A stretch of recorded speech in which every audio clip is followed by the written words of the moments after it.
Welcome back, and a very special welcome to our next guest. His name is Dr. Scott Powell. He has been covering the beat of various challenges, threats to our country for decades, going back to a fascinating and really very path breaking book entitled Covert Cadre, about a group called the Institute for Policy Studies, which back in the Cold War was a font of communist subversion inside Washington circles, influential and quite destructive in its day. These days, Scott Powell has got his eyes on other problem sets, notably that of the Biden administration itself, and the, as he put it, death of 1,000 cuts that it seems to be wielding against our country. He is the author most recently of Rediscovering America, about how our national holidays teach the story,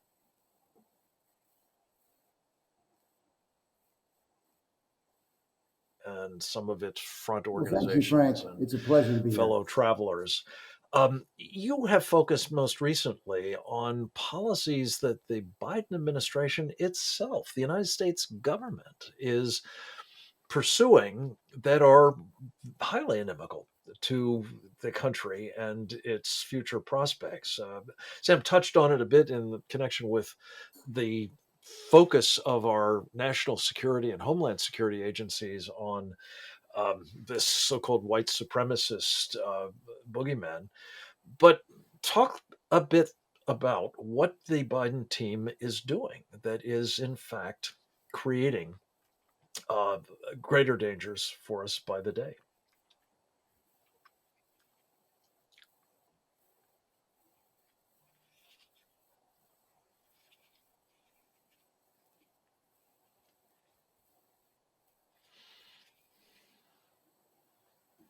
Well, if we were to start and look at the policies that the Biden administration has adopted, really from the very beginning, it would be, an open southern border, and it isn't just the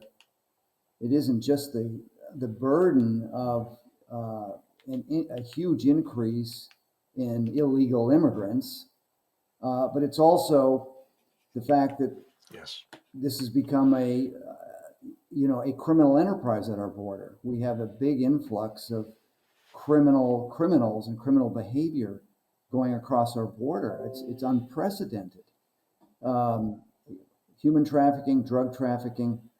Uh, then we could turn to the energy situation. We were energy independent by the end of the last year and a half of the Trump administration.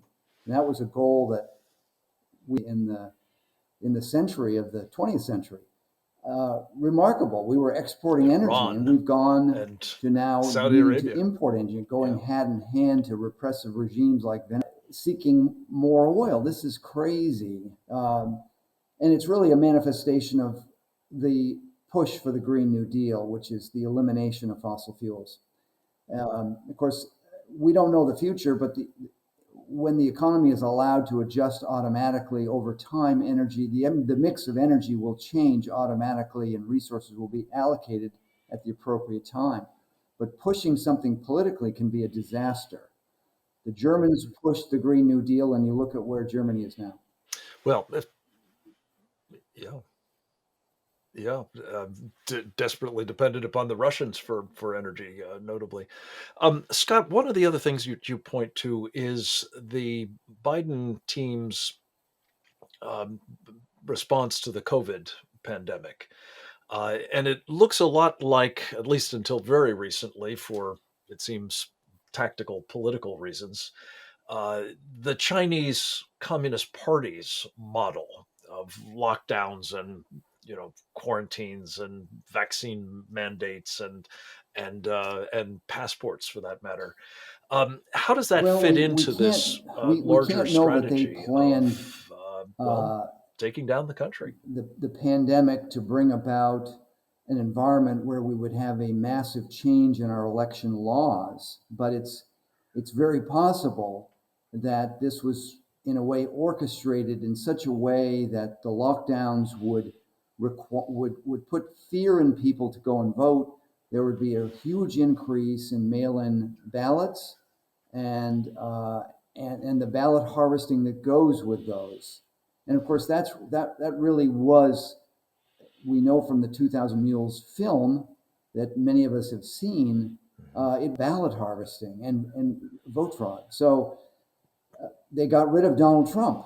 That was a major goal. And we have the installation of their man, Joe Biden.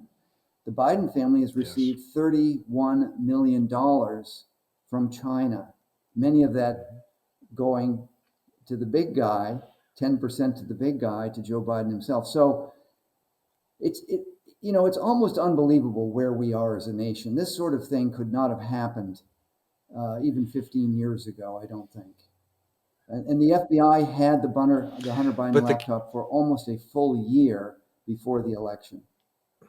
Yeah, yeah, and what that, of course, documents indisputably is the degree to which the Chinese Communist Party has successfully compromised the Biden family, as you say, not just Hunter Biden, not just Joe Biden's brother, others members, the big guy himself, indeed.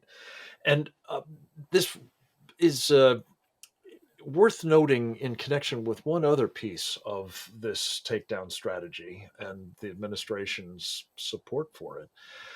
You talked about former Secretary of State Mike Pompeo warning before he left office in December of 2020 about the Chinese penetration of our higher educational systems. And again, we were talking a little bit about this with Sam Faddis, but um, you've been monitoring closely, I know, Scott Powell, what has been happening with respect to the Chinese presence in our academic institutions, notably these Confucius institutes, and their large numbers of students on campus on a highly subsidized basis, no less.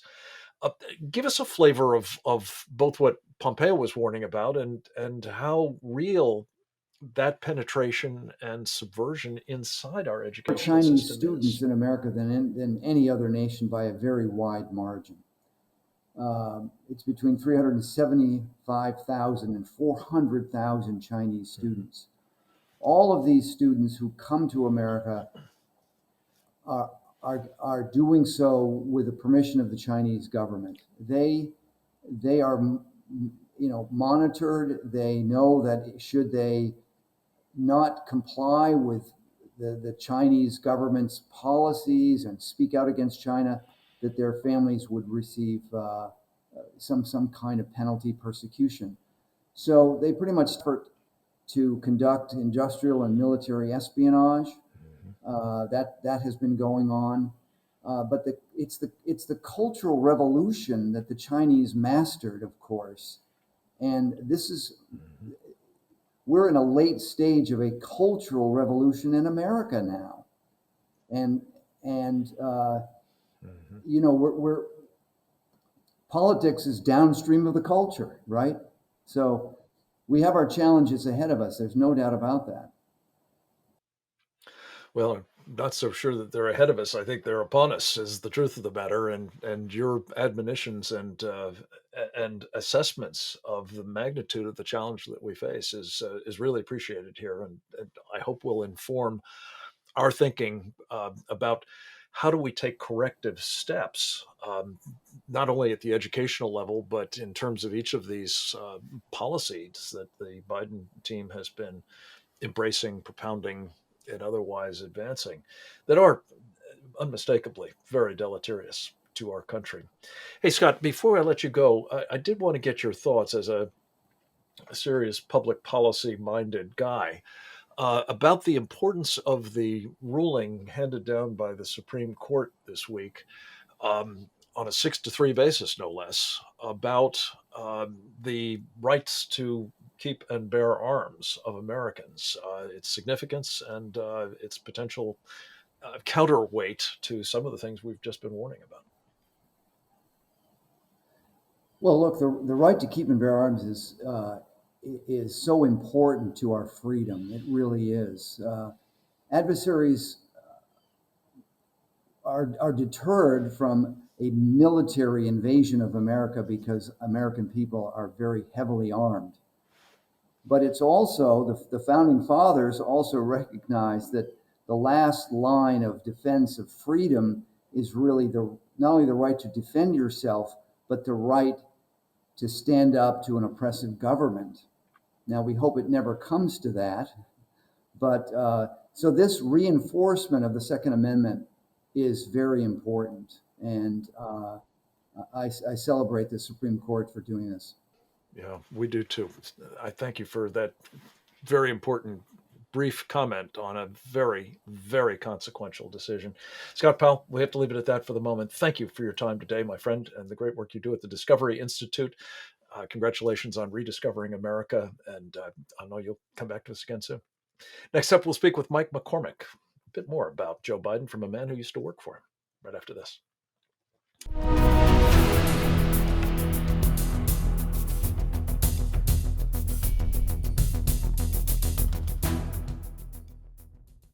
Big Tech has been canceling conservative voices. Former Facebook employees admit Facebook routinely suppresses conservative views.